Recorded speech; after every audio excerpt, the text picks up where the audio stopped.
Jika ada seorang yang mulia, orang pejabat, memiliki kedudukan, memiliki pangkat, jabatan, kekayaan dan sebagainya, di antara mereka itu kedapatan mencuri, kedapatan berbuat jahat, kedapatan korupsi, kedapatan berbuat yang tidak benar, maka mereka biarkan orang-orang tersebut tidak dihukum. Mereka dibiarkan tidak dihukum. Itu ya. Atau namun jika yang mencuri adalah rakyat biasa, orang-orang lemah yang tidak punya kedudukan, jabatan, kolega, teman yang berpangkat dan lain sebagainya, mereka menegakkan hukum itu dengan setegak-tegaknya.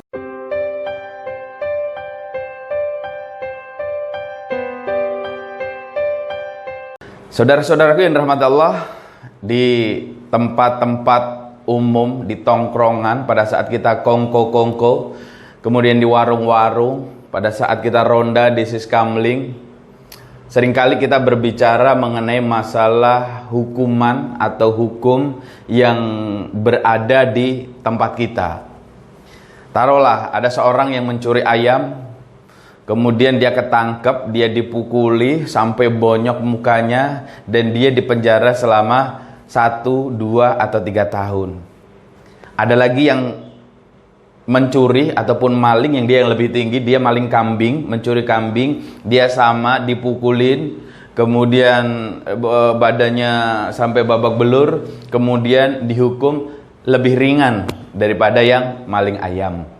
Gitu kan? Kemudian ketangkap lagi orang maling sapi, mencuri sapi, dipukulin babak belur, dihukum, hukumannya lebih ringan daripada yang mencuri ayam ataupun kambing. Begitu seterusnya. Orang melakukan korupsi atau dia koruptor, 1 miliar hukumannya sekian tahun. Taruhlah 2 tahun. Gitu kan. Kemudian ada orang koruptor lagi ketangkep dalam jumlah yang sama, hukumannya 1 tahun. Ada yang koruptornya sama lagi, malah dia menjadi penjara kota dan lain sebagainya. Hal ini sering kita jumpai di dalam kehidupan kita sehari-hari. Nah, teman-teman sekalian yang dirahmati Allah, hukum dibuat memang untuk memberikan keadilan bagi setiap warga yang berada di tempat itu. Kalau hukum sudah tebang pilih, kalau hukum sudah pilih kasih, maka yang terjadi adalah siapa yang kuat, dialah yang menang. Yang kuat menindas yang miskin, yang kaya menghabiskan yang miskin. Kemudian yang mempunyai jabatan, dia akan menenggelamkan orang-orang yang lemah. Hukum tegak ke bawah, kemudian tumpul ke atas. Nah, saat ini kita dihebohkan dengan berbagai macam berita hukuman bagi orang-orang yang mencuri, yang mencelakai orang dengan sengaja, yang membunuh orang dan lain sebagainya. Nah, teman-teman sekalian yang dirahmati Allah, saya tidak ingin membahas satu persatu, tetapi kita kembali kepada uswatun hasanah kita, baginda Nabi Muhammad SAW. Teman-teman, baginda Nabi itu pernah menjadi presidennya kota Madinah, menjadi pimpinannya kota Madinah. Beliau orang tertinggi di Madinah.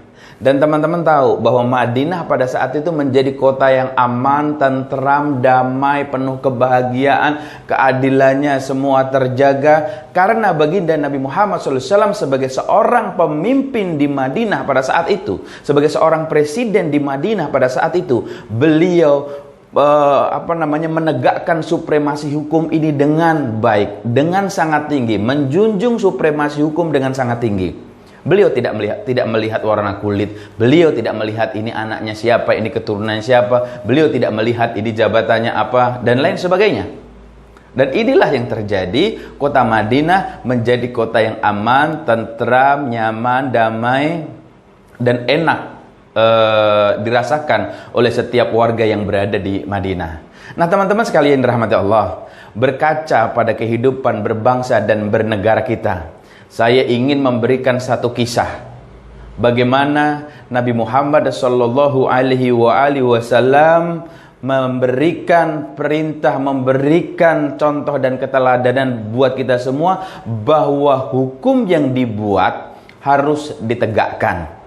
Bukan atas dasar jabatan, kekayaan, kolega, atau bukan juga atas dasar hawa nafsu. Nah, bagaimana Nabi Muhammad SAW memberikan contoh dan keteladanan ini kepada kita?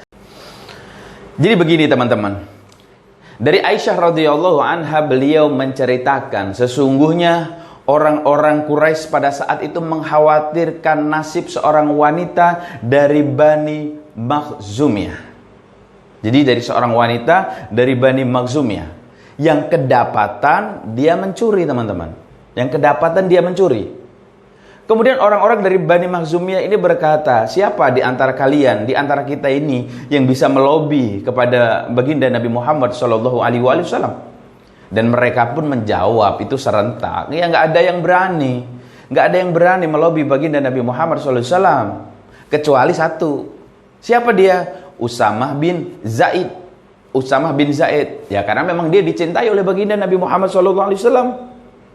Nah teman-teman yang dirahmati Allah, kemudian Usamah pun berjalan, kemudian berkata kepada baginda Nabi Muhammad SAW. Usamah bin Zaid melobi kepada baginda Nabi Muhammad SAW agar si wanita yang kedapatan mencuri tadi dari Bani Makhzumiyah tadi diberi keringanan hukuman. Kalau perlu dibebaskan dari hukuman yang berlaku pada saat itu. Apa pada saat itu? Orang yang mencuri dipotong tangannya. Nah, Usamah bin Zaid melobi kepada baginda Nabi Muhammad SAW seperti itu. Dan apa yang dilakukan oleh baginda Nabi yang mulia ini teman-teman? Kemudian Nabi Muhammad SAW pun bersabda, apakah engkau akan memberi syafaat atau pertolongan atas hukum Allah Subhanahu wa Ta'ala? Dan kemudian Nabi Muhammad SAW pun berdiri dan beliau menyampaikan khutbahnya, wahai manusia, sesungguhnya yang membinasakan orang-orang sebelum kalian adalah jika ada seorang yang mulia, orang pejabat, memiliki kedudukan, memiliki pangkat, jabatan, kekayaan dan sebagainya, di antara mereka itu kedapatan mencuri, kedapatan berbuat jahat, kedapatan korupsi, kedapatan berbuat yang tidak benar, maka mereka biarkan orang-orang tersebut tidak dihukum. Mereka dibiarkan tidak dihukum. Itu ya.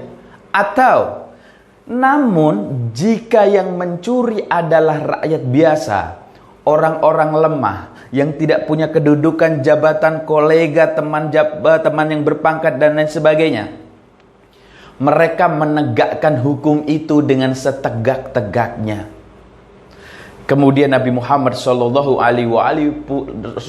SAW pun menegaskan pada baris yang terakhir. Beliau mengatakan kepada orang-orang di tempat itu, demi Allah,